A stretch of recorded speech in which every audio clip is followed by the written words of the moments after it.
তো বন্ধুসকল আজি আমি আহি পালোঁ এটা খুব ধুনীয়া জেগাত। এইবিলাক দেখিছেনে? এইবিলাক কিহৰ পাত দেখিছেনে নাই? গোটেইখন বাগিচাৰ ওপৰত বাগিচা।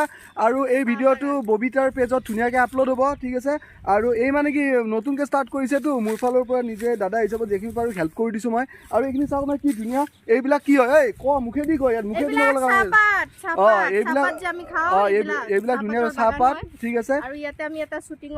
ইয়াত ধুনীয়াকৈ এটা শ্বুটিং কৰিম, ৰিল বনাম। ৰিয়েলিষ্টিক আছাম বুলি ইনষ্টাগ্ৰামত নতুনকৈ আহিছোঁ, চাব। ৰিয়েলিষ্টিক আছাম বুলি চাৰ্চ কৰিব।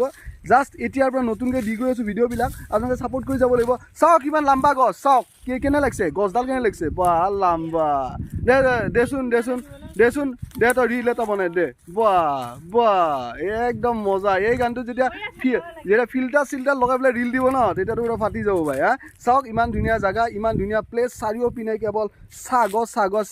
আপোনালোকে ভাবিব পাৰে যে আমি কোনোবা ফালে কি বুলি কয় আপাৰ আছামৰ ফালে আছোঁ। নাই, আপাৰ আছামত